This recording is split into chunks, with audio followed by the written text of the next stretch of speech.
Week 2 is when it really ramps up for the Ducks, and I'm most excited for that and to get into that. But it was nice to have any kind of football back. And after the Georgia game last year, Mark, it was a nice change of pace. Absolutely. One of those prediction oddities that I like to take a shot at is that I did pick Texas Tech to lose a non-conference game in my preseason predictions, 8-4, and I believe 3 losses in conference. So people assumed it was the Oregon game. I actually picked them to lose last week, and I'm picking a bit of an upset this week at home Really? against the Ducks here. So we know that Texas Tech disappointed, but we'll stick with Oregon right now. And I think the big question that people know a little bit about the Oregon football team would be, okay, secondary, a lot of new players didn't get tested last week, held Portland State to 52 yards passing, 8 completions, but it becomes much different with big, tall NFL type bodies at wide receiver for the Red Raiders. Yeah, it does. And Oregon last week on defense, it felt like they were trying to play everybody. I think both from a preventative standpoint for injuries and also from let's figure out our rotations standpoint. I think they were really playing a lot of different guys, different combinations, a lot of snaps. I mean, you go just look at the number of players who recorded tackles in the game, and I don't think the rotations are going to be quite that expansive by the time the middle of the season rolls around. I think they were trying to get guys some reps, trying to see who they liked, who worked in this personnel package or that one. And last week was definitely a tune-up for Texas Tech, who is going to be playing with some ticked off energy because of how their week 1 performance played out in Wyoming. So I'm not taking them lightly. I don't think that if they were the team I maybe thought they were, they would have lost to the Cowboys. But the line moved for Oregon from -3 to -6.5 for 7, which I think is about right. But that's not going in as an 18, 20 point road favorite or anything like that. Like Texas Tech, I talked about it on today's episode of Locked On Ducks. There are peaks and valleys over the course of a college football season. That was probably a valley for Texas Tech. We've It seen the better be. lowest. Yeah, it should be. We've seen the worst they can probably play. But through 1 week, have we seen the best they can probably play? No. Are they going to play their best football of the year in week 2 against the Ducks? I mean, we'll see. But I suspect they'll play a better brand of football last week than they did the week prior. I mean, just to keep it on Oregon for a moment, when we got blown out by Georgia last year, when we came and played BYU at home 2 weeks later, we played Eastern Washington the following week. But when we played BYU at home 2 weeks later, did that look like the same football team? Were we playing at the same level as we did 2 weeks prior? I don't think so. So I don't overlook Texas Tech and say, oh, well, this is an easy win now. I think it's a team that is motivated, is still at home, still has some talent on both sides of the ball, and I think has a solid head coach. They just had a bad day last week, and I think Oregon will go in and win, but in no world do I expect it to necessarily be easy just because they had an upset loss a week ago. Oregon fans, don't be mad at me. While I did predict a preseason upset loss on the road, I do not believe that Oregon or Texas Tech is a better team than Oregon. Number one, because that would be an upset. Number two, I did pick Oregon to win the Pac-12. Mm. That's how you earn brownie points with the That's fans what I'm of hoping for. literally any team. Like, hey, I think you're gonna have an upset loss here. Oh well, how? I think you're winning the conference championship. All right, you're okay. You're cool. Yeah, it's all good. So, what do you glean from the 74-point win that you can project forward against a pretty capable opponent? Well, you can take some things, and week 1 is definitely not where things are gonna be at the end of the season. And I expect things to continue to evolve in a couple of areas. I was encouraged that Portland State was having success with something early in the game, that being the quarterback run, and that Oregon was able to make adjustments and take that away. And I know it's just Portland State, but baby steps, because last year all Oregon State did was hand the ball off, and guess what? We didn't make an adjustment. And all Washington did was throw the ball. Couldn't make an adjustment. Couldn't get a stop. So that was at least something. I think the defense looked, aside from the second drive in which they allowed the touchdown, really good the rest of the day. We won't know for sure. It's a positive, like on a scale of 1 to 10, I feel about a 6 about the defense right now. Whereas if they were to play that way against Texas Tech, I'd be feeling it about a 9.5. If they were to go on the road and only allow 7 points and one touchdown drive, that'd be pretty outstanding. I'm not expecting that, but I think that would be really really really good. So I feel good about where they are on that side of the ball. But just like last year, I was more impressed with the offense, and I mean the defense certainly had its moments. Special teams came up with a turnover. Special teams had a big punt and a made field goal. That was nice to see for the Ducks because special teams were pretty weak for the most part last year outside of the field goal kicking game. So I like seeing that. But offensively, I mean, everything looked crisp. There were little wrinkles, a little more RPO from Will Stein in the offense, and I thought it looked very well coached. They didn't have penalties. They didn't have any major injuries. Noah Whittington, I think, got banged up early in the game. They took him out as a precaution because Oregon didn't need him in that game, and they have a lot of good running backs. So I liked what I saw defensively, and I really liked what I saw offensively. I thought Bo Nix was comfortable. The offensive line performed the way they should. It's just Portland State, but overall, that is how the game against Portland State should look if you're capable of being a really good football team. And I think that's what Oregon is right now in 2023.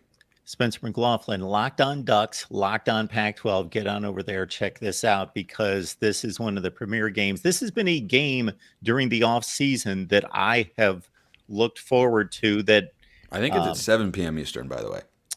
It's 7 Eastern. Thank you.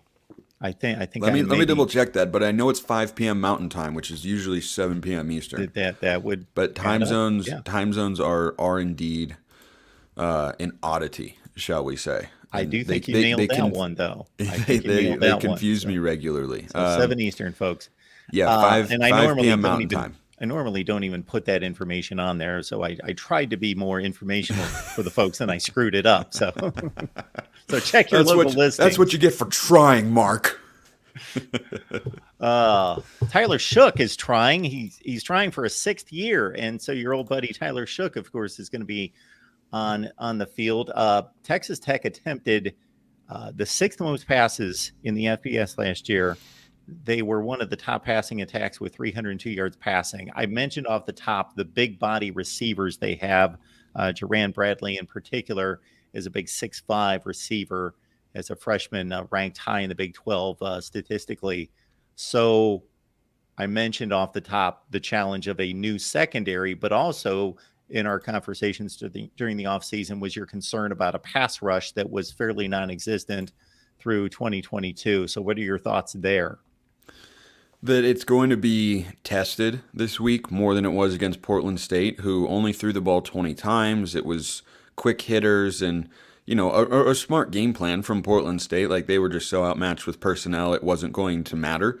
But if you're going to try and move the ball on Oregon, you have to, be able to run it, which to their credit, they were able to. They have a really mobile quarterback who I think will be a dangerous player for Big Sky teams to watch out this year because he's elusive. He was really, really shifty. Sachere is how his last name is pronounced, I believe. But, Oregon fans looked at the week 1 box score and said, hey, we didn't have a sack. Why didn't we have a sack? And this is off a year in which our leading sacker had 6, and he was an inconsistent pass rusher throughout the course of the season. That was DJ Johnson. He's off to the NFL. He had moments where he looked really good, but it was not consistently there, consistently dominant. We had a historically low pressure rate and sack rate in the 2022 season. And that's kind of where Oregon has revamped. It's not just for this year, but they're looking ahead to next year in the recruiting class. They brought in 10 defensive linemen in the 2023 cycle, which is a lot. And that's because I think Dan Lanning and Tosh Lupoy and the rest of the defensive staff realized, we have to be better. We have to be better up front. And that's what they were attempting to do with the moves they made this offseason. But not having a sack in week 1, I think, is reflective of Portland State only throwing it 20 times. They only had 8 completions. There was pressure to lead to those eight completions. So I think that we'll know for sure against a team that actually has drop back passing. Because if you just throw screens and quick hitters and slants, you can't ever expect your defensive line to make a sack. Like that, like that's even against an FCS opponent. That's just not enough time. Like there are still big guys you got to get through on that side of the ball. So I think that against Texas Tech, we'll have an idea of this defensive line, which is better on paper, right? You bring back Bandon Dorless, who was your best defensive lineman preseason all conference first team. You bring in Jordan Birch. You have Mateo Uyunglele in there. You get Popo Amavai back off of injury. Those are key pieces to bolster the defensive line and make them a better unit with the front four. And we'll know for certain how it all looks come Saturday. So now looking at an offense, granted that put up 81 points, I think this is less going off of the Portland State game and more going off just your knowledge of personnel and skill sets and so forth. What is a concern? And even if it's not a concern, what just don't you know about at this point that we're going to find out more about on Saturday offensively?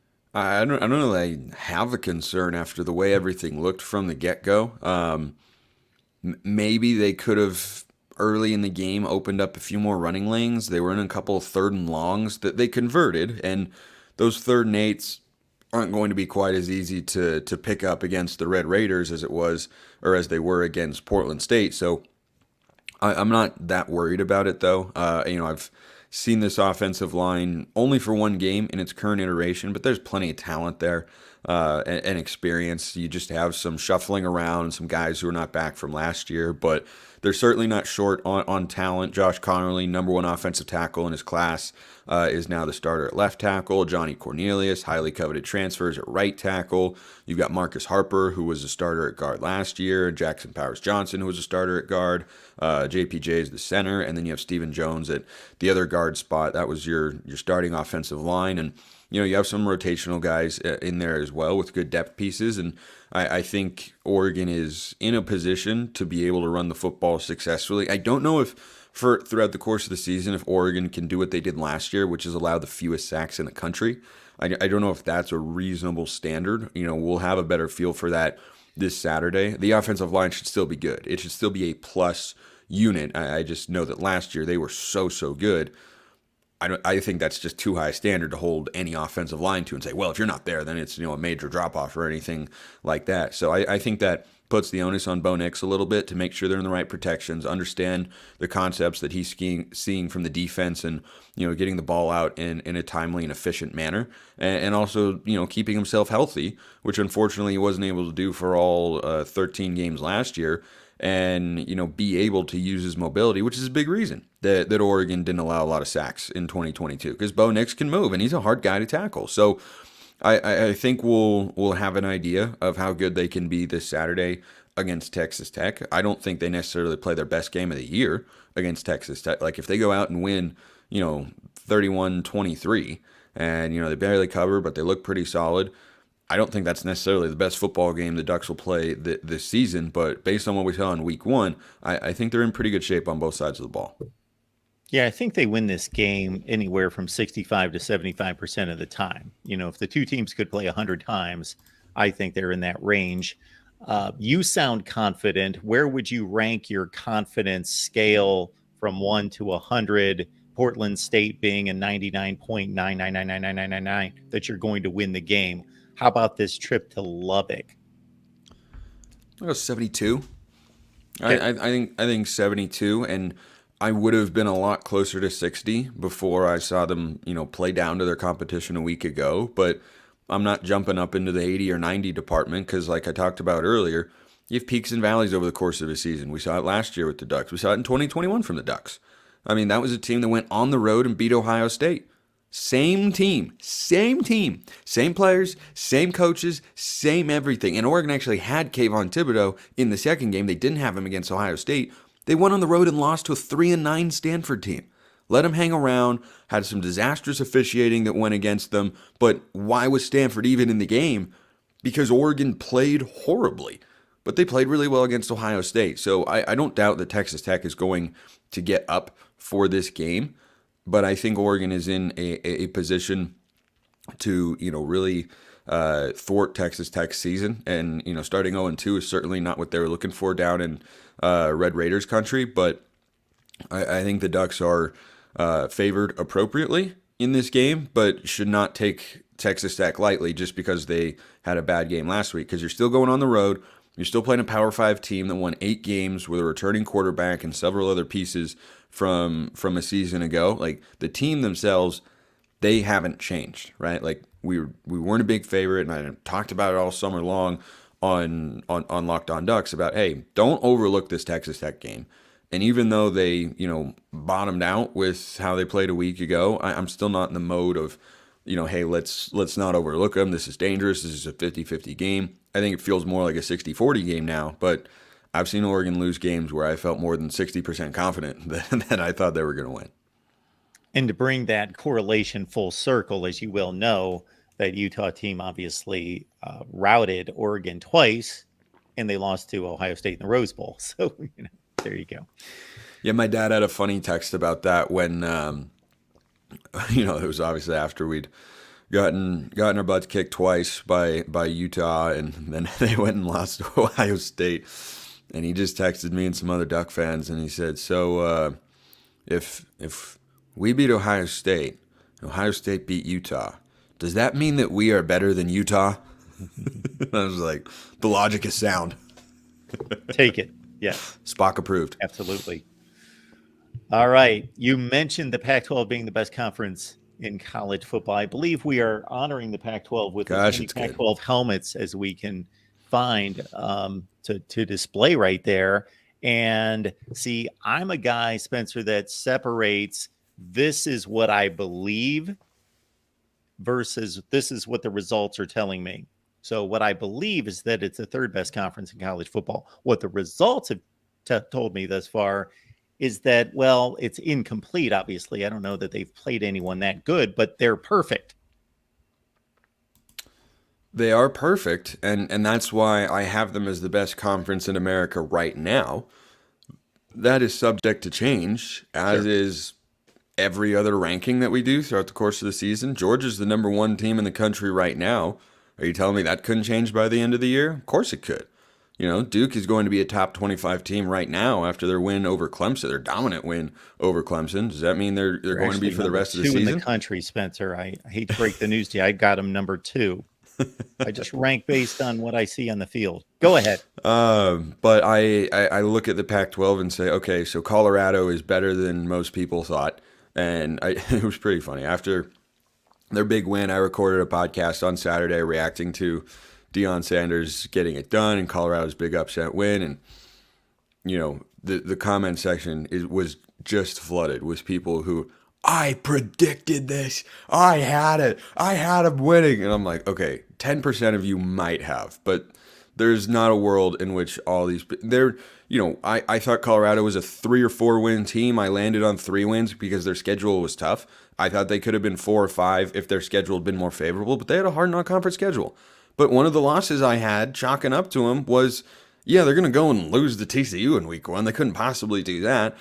I did not see that coming. I don't think even optimistic Colorado fans saw that coming. I mean, Joel Klatt's, a Colorado grad and obviously loves the Buffs and Deion and everything that's going on there. And he did not think they were going to win that game. A lot of people didn't think, for good reason, they were going to win that game. That's why it was so surprising. That's why it was so incredible to watch, because it's like, wow, this team is actually buttoned up offensively. They are no good defensively. I know that Travis Hunter is amazing, but outside of Travis Hunter, that's a team that still allowed 7 yards a carry and 42 points.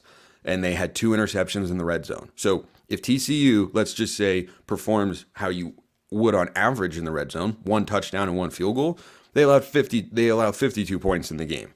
But new offensive coordinator, new quarterback from a year ago, they were not in sync. I didn't think Chandler Morris was very good really all game. I mean, he missed a lot of throws. Yes. And it called into question, by the way, why in the world was he the starter last year ahead of Max Duggan? What did Sonny Dykes see? Like, I watched those 2 guys play over the last several years, and I see nothing. I see nothing on the field to indicate that Morris should ever have beaten out Duggan. And I think that played out once again on Saturday. But you do look at just the depth. Colorado is going to be at least, I would think, in the top 20 in our Locked On Network poll. I had them inside the top 20, and the other network hosts did as well. And I think the AP is going to reflect that. Pac-12 is going to have 6 teams ranked in the top 20, at least in the top 25, but that's more than any other conference right now. So that's my foundation for saying this is the best conference in America at the moment, because nobody else has got 6 teams ranked in the top 25. Yeah, and that's valid. And that's confirmed. I actually have Colorado number 6 because I believe they had the 6th best win of the week, and we've only played 1 game. That's how I rank the team. Well, that's a bit high. How do you get them to 6 if TCU was... Did you have TCU as a preseason top 10? I didn't have a preseason top anything. So I'm ranking the wins. I'm ranking the wins. Ranking the wins. Georgia didn't have a better win than Colorado, did they? Well, no, but Georgia's a better football team. Well, yeah, I don't rank based on what I think. I rank based on what the results are. Like Ohio State's not in my top 25. Will they be in the top 25? Yes, I am assuredly confident that Ohio State will land in the top 25. That's interesting. I haven't thought about thinking about it strictly by the results on the field. If you're driven strictly by the results, then yeah, I mean that's all perfectly logical. I go more of, I'm influenced by the results, but not strictly driven by. And I think that's what the AP poll uses as well. Yeah. And the AP poll, this is one of the reasons I started this, because the AP poll is lunacy, idiocy. It's just beyond ridiculous in many cases. I'm not saying from 1 to 25. And obviously, the later we go into the season, the more my rankings and the AP or anybody else's rankings start to align. Yeah. Okay. That makes sense. As you start to play more games and everything. Yeah. They start to align.